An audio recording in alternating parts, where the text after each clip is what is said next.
Lindo demais, não é verdade, irmãos? Aleluia. Pode acender as luzes da galeria para o pessoal acompanhar. Êxodo capítulo 17, versos de 8 a 16. Êxodo capítulo 17, versos de 8 a 16. A palavra de Deus diz assim: Então veio Amaleque e pelejou contra Israel em Refidim. Pelo que disse Moisés a Josué: Escolhe-nos homens e sai e peleja contra Amaleque. Amanhã eu estarei no cume do outeiro e a vara de Deus estará na minha mão. E fez Josué como Moisés lhe dissera, pelejando contra Amaleque. Mas Moisés, Arão e Ur subiram ao cume do outeiro. E acontecia que quando Moisés levantava a sua mão, Israel prevalecia, mas quando ele abaixava a sua mão, Amaleque prevalecia. Porém as mãos de Moisés eram pesadas, por isso tomaram uma pedra e a puseram debaixo dele, para sentar-se sobre ela. E Arão e Ur sustentaram as suas mãos, um de um lado e o outro do outro, assim ficaram as suas mãos firmes até que o sol se pôs.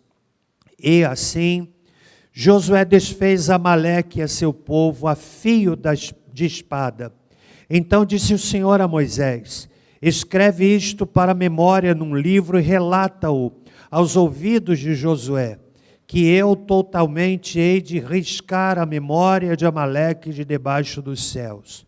E Moisés edificou um altar e chamou o seu nome: O Senhor é a minha bandeira. E disse: Porquanto jurou ao Senhor, haverá guerra do Senhor contra Amaleque de geração em geração. Pai, fala-nos através da Tua palavra, porque queremos ouvi-la, queremos ouvir a Tua voz, em nome de Jesus. Amém. No ano de 2016, eu preguei aqui, baseado neste texto, com o tema Poder das mãos levantadas diante de Deus. Foi esse o tema e analisamos naquela ocasião esse relato quando Moisés ergue as suas mãos e enquanto ele as mantinha erguidas, o povo de Deus vencia no campo de batalha. Hoje eu quero tratar desse mesmo texto, mas não olhando as mãos de Moisés que se levantaram, mas eu quero olhar as mãos que sustentaram as mãos de Moisés. O tema da minha fala é o valor das mãos que sustentam as mãos de Moisés. Nós estamos, irmãos, vivendo em nossa comunidade a manifestação da bondade de Deus, da misericórdia de Deus. São tão pecadores que somos, tão falhos que somos, e Deus tem tido tanta misericórdia, né?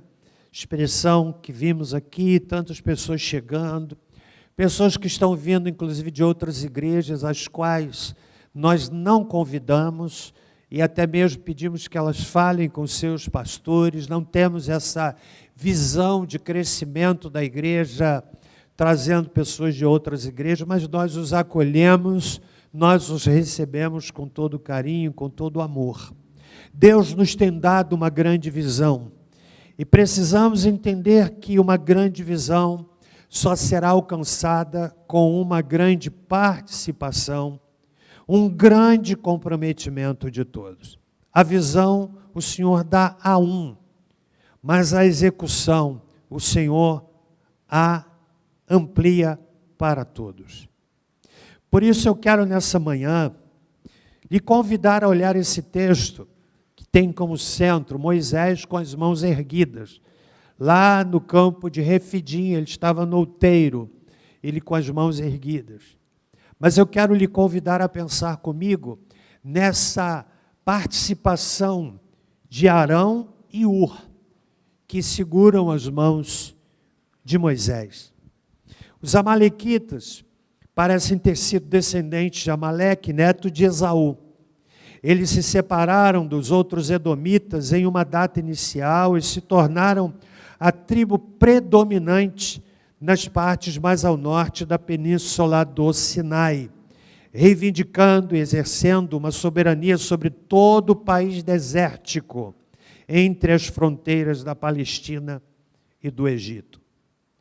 Eles atacaram o povo de Deus, no momento em que o povo estava cansado, esgotado, exausto, e eles impiedosamente atacaram o povo de Deus, está em Deuteronômio capítulo 25, verso de número 18. Aqui aparece pela primeira vez o nome de Josué, que foi o substituto de Moisés, naquela trajetória, naquela saga bonita, de entregar o povo de Deus à terra prometida.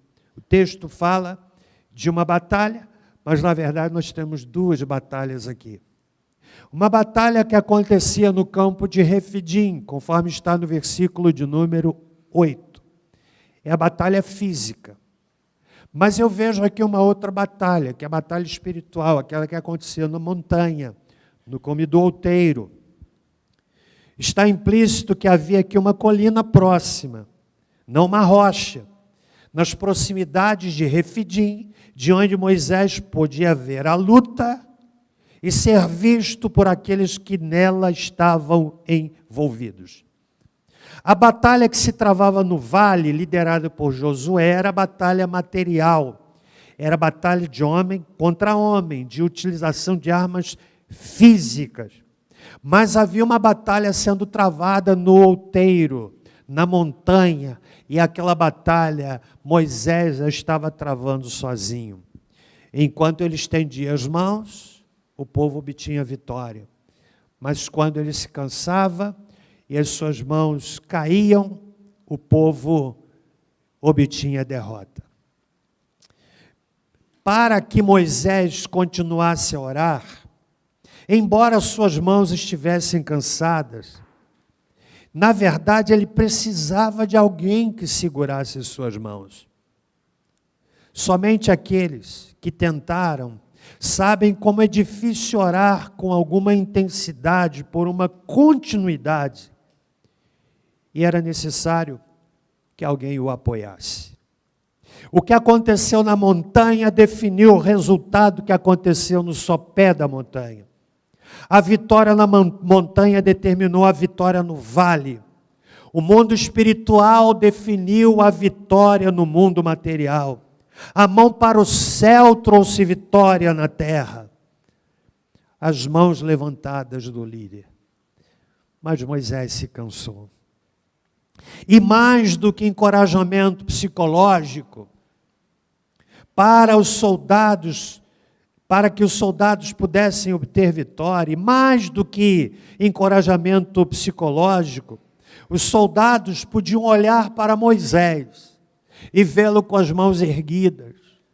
E enquanto eles olhavam para Moisés, numa luta sangrenta, homem a homem, sangue derramado, pessoas morrendo, enquanto eles olhavam para Moisés, e mais do que encorajamento que vinha em observarem que o seu líder estava com as mãos levantadas, este ato representava, meus irmãos, e demonstrava a dependência de Deus. E enquanto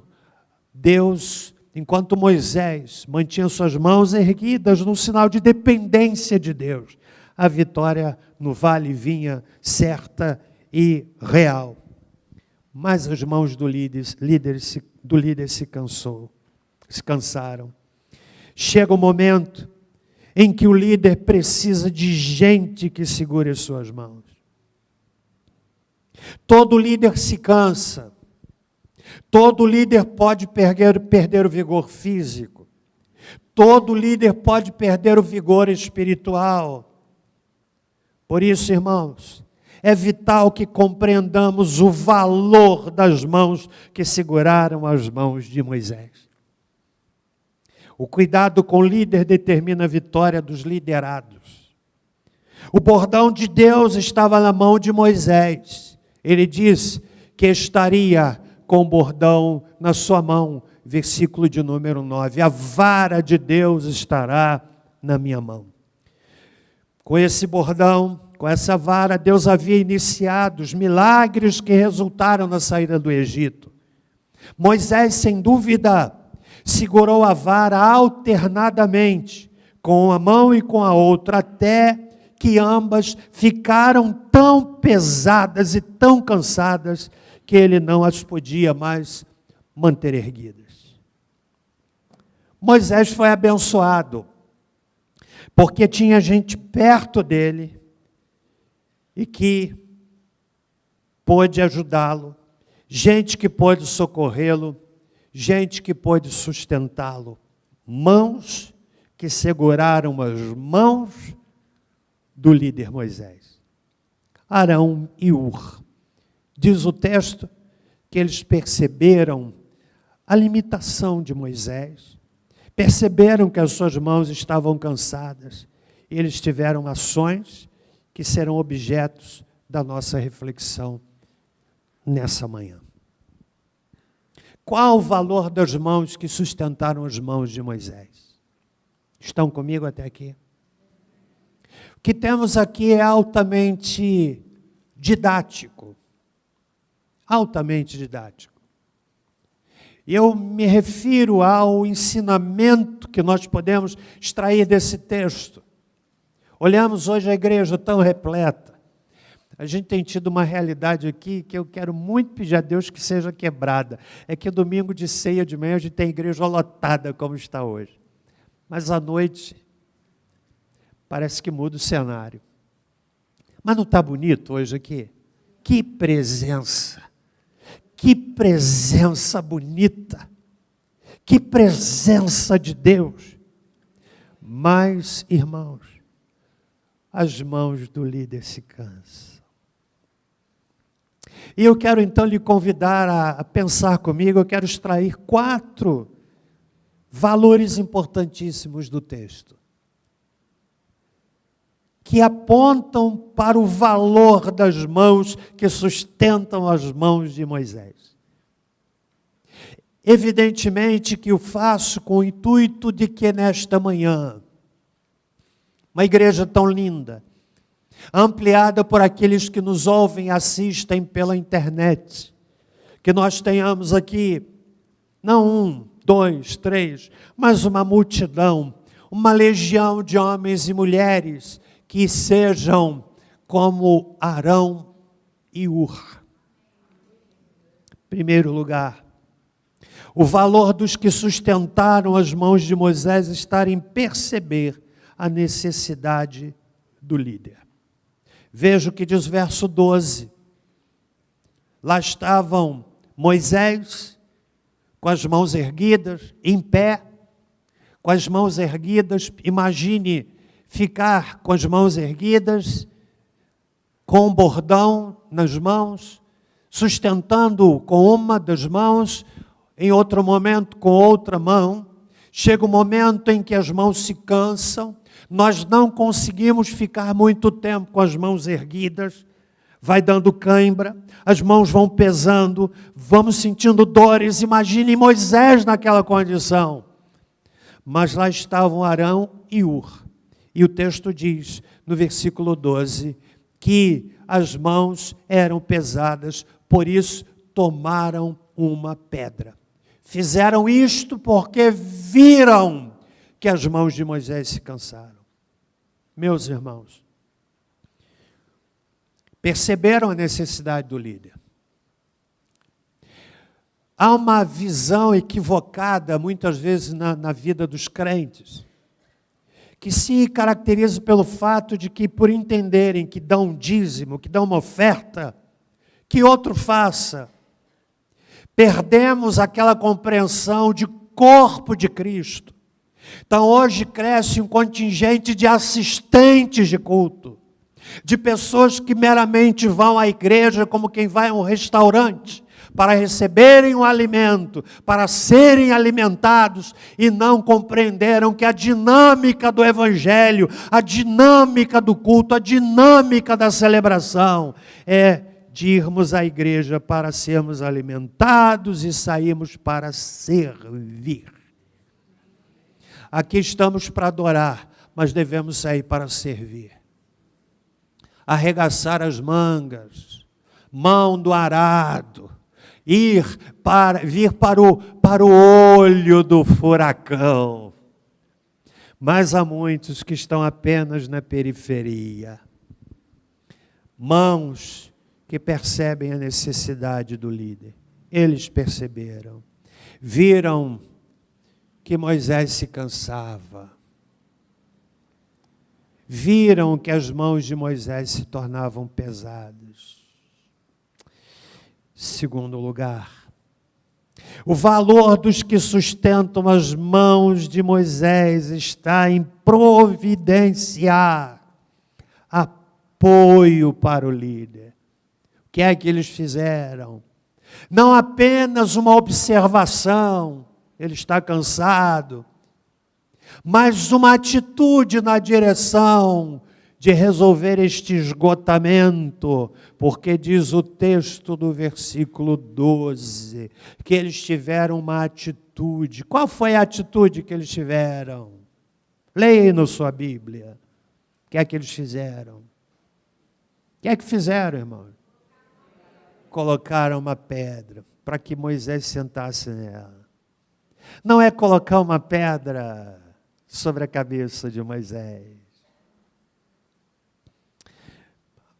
Arão e Hur não só perceberam que as mãos de Moisés estavam cansadas, como também providenciaram apoio para ele.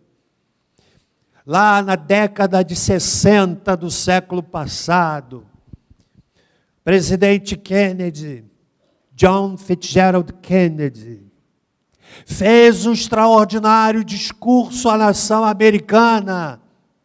E ele disse aos americanos, para que, mais ou menos assim, não diga à nação, não espere da nação o que ela pode fazer por você, mas pergunte o que é que você pode fazer pela nação americana. Essa fala se enquadra muito nesses dias de absurdo esvaziamento do nacionalismo. Alguém me mostrou recentemente um vídeo onde alguns lixeiros recolhiam lixo na bandeira do Brasil. Punham lixo na bandeira do Brasil. A perda do nacionalismo. Você vai aos Estados Unidos, vê a abundância do pavilhão nacional erguido nas casas, nas lojas, no comércio. Muitas bandeiras da nação americana, no nosso caso, tristemente, colocando lixo no pavilhão nacional, verde, amarelo, azul e branco. Não pergunte o que é que a igreja pode fazer por você. Mas o que é que você pode fazer pela igreja? Eles providenciaram socorro. É fácil colocar-se numa posição de quem fica criticando e dizendo, isso não devia, e louva demais, e louva de menos, e faz isso, e não faz aquilo, então é fácil. Agora arregace as mangas, venha para o olho do furacão, para o campo de batalha. Estão comigo até aqui? As mãos dos que sustentam as mãos, o valor das mãos que sustentam as mãos de Moisés está em providenciar apoio, providenciar uma pedra na qual Moisés se sentou. Mas em terceiro lugar, o valor dos que sustentam as mãos de Moisés está em se colocar como apoio para o líder. Não apenas eles perceberam, não apenas providenciaram, colocaram uma pedra, mas o texto diz que houve algo além. Houve um envolvimento pessoal. E o texto diz, no versículo 12, que Arão e Hur sustentaram as suas mãos, um de um lado e o outro do outro. Sabe o que é isso, irmãos? Não só viram a necessidade, não só providenciaram apoio, mas também se colocaram eles mesmos ao lado de Moisés. Como é que você se enquadra nessa leitura bíblica? Deus nos tem dado uma grande visão para esta congregação. Um grande sonho de vermos jovens escravizados pelas drogas, sendo libertos pelo sangue de Jesus. Lares restaurados. Pessoas libertas da opressão do inferno. Mas essa visão não é alcançada, não pode ser alcançada com o esforço de um. Não pode. As mãos se cansam. Meus irmãos e minhas irmãs, eu li este texto no início dessa semana. Comecei a me debruçar sobre ele, parece que eu vi aquela cena. E eu me vi naquela cena. Eu me vi naquele quadro. Moisés erguia as mãos e o povo tinha vitória. Imagina ele olhando para o campo. Segurava as mãos, olhava para o campo e via o povo está vencendo. Mas as mãos iam se cansando, se cansando. E ele via a derrota. Graças a Deus por Arão e Ur. Queira Deus que nessa manhã você seja como Arão, como Ur. Que o Espírito de Deus gere esse sentimento nos nossos corações nessa manhã. Por fim,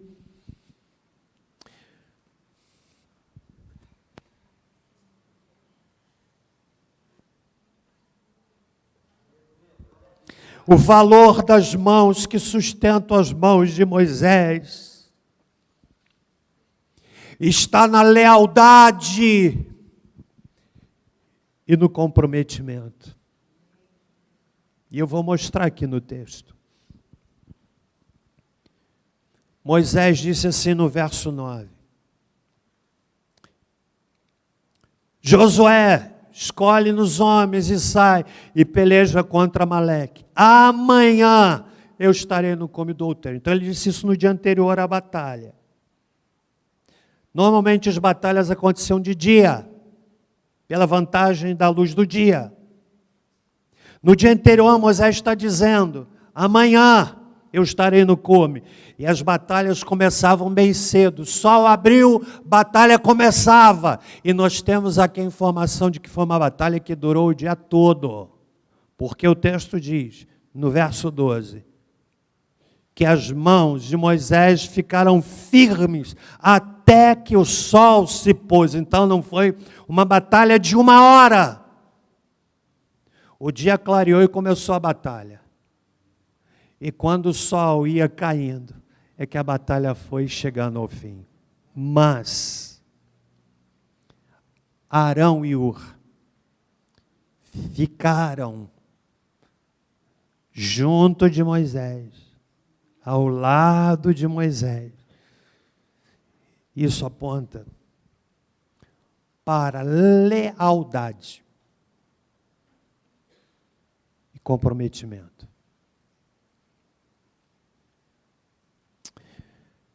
Meus irmãos e minhas irmãs,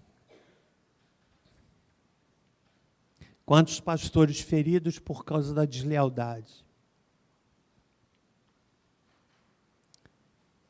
por falta de comprometimento.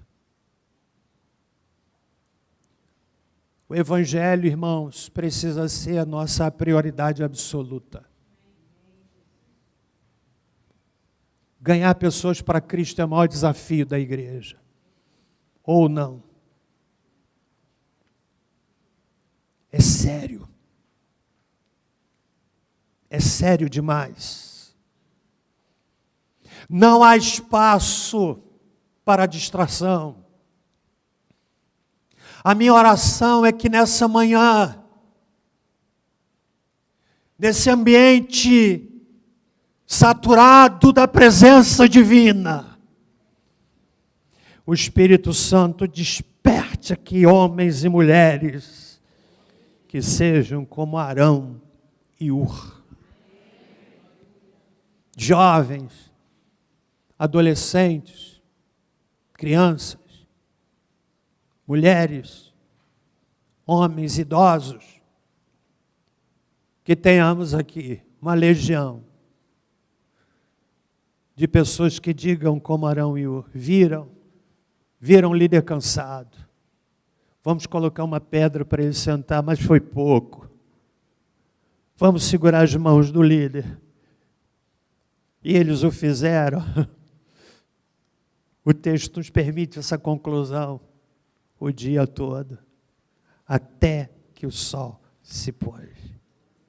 E foi tão lindo, irmãos, que ali naquele local Moisés edificou um altar e chamou o seu nome, Jeová Nissi, o Senhor é a minha bandeira. Queira Deus que nós temos aqui um exército de homens e mulheres que sejam como Arão e Hur. Amém? Você entendeu a palavra? Quantos querem dizer assim, eu quero ser como Arão, eu quero ser como Hur? Quer mesmo, meu irmão? Você quer mesmo? Nós vamos celebrar a ceia.